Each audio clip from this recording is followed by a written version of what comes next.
ଏ ଦିନ ଥିଲା 20 ଡିସେମ୍ବର 2020 ଯେତେବେଳେ ଗୋଟିଏ 30 ଫୁଟର ଜାହାଜ ଭମସରୁ ଫ୍ଲୋରିଡା ଆଡ଼କୁ ଯାତ୍ରା କରୁଥିଲା। ଏହି ଜାହାଜରେ 20 ଜଣ ଯାତ୍ରୀ ମ୍ୟାନେଜର ସହିତ ଯାତ୍ରା କରୁଥିଲେ। ଭମସରୁ ଫ୍ଲୋରିଡାକୁ ପୂର୍ବରୁ ବି ଯାତ୍ରା କରିଥିଲେ, ସେଥିପାଇଁ ଏହି ବି ସେମାନଙ୍କୁ ସାଧାରଣ ଲାଗୁଥିଲା। କିନ୍ତୁ ସେଦିନ ସମୁଦ୍ରର କ'ଣ ହେଲା ଯାହା ଏମାନଙ୍କୁ ସମୁଦ୍ର ଖାଇଗଲା କି ସୁନାମିର ଶିକାର ହୋଇଗଲି।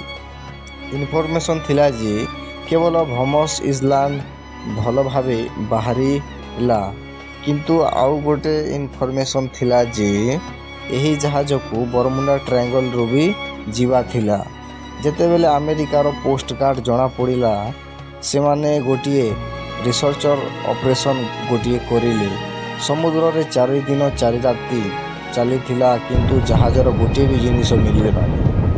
ବରମୁଣ୍ଡା ଟ୍ରାଏଙ୍ଗଲ ବହୁତ ଗୁଡ଼ିଏ ଗପ ଶୁଣିଛୁ, କିନ୍ତୁ ବରମୁଣ୍ଡା ଟ୍ରାଏଙ୍ଗଲର ସମୁଦ୍ର ବହୁତ ବଡ଼ ଭାଗ, ଯାହା ଆଟଲାଣ୍ଟିକ୍ ଓସେନ୍ ପାଇଁ, ଏବଂ ଏହି ଟ୍ରାଏଙ୍ଗଲ ଫ୍ଲୋରିଡା ବରମୁଣ୍ଡା ଇସଲାଣ୍ଡ ଏବଂ ଦେଖାଯାଏ ଫ୍ଲୋରିଡାରେ ସରିଥାଏ। ଏହି ବସିଥିବା ସ୍ଥାନ 8 ଲକ୍ଷରୁ ବି ଅଧିକ ଜାଗାରେ ବ୍ୟାପିଛି। ଏହାର ଅର୍ଥ ପାକିସ୍ତାନ ଏବଂ ଟର୍କିରୁ ବି ବଡ଼। ବରମୁଣ୍ଡା ଟ୍ରାଏଙ୍ଗଲକୁ ଡେଭିଲ୍ସ ଟ୍ରାଏଙ୍ଗଲ ବି କୁହାଯାଇଥାଏ। ଏହି ବରମୁଣ୍ଡା ଟ୍ରାଏଙ୍ଗଲ ଦୁନିଆର ତା'ର ଗୁପ୍ତ କଥାରେ ବହୁତ ପ୍ରସିଦ୍ଧ।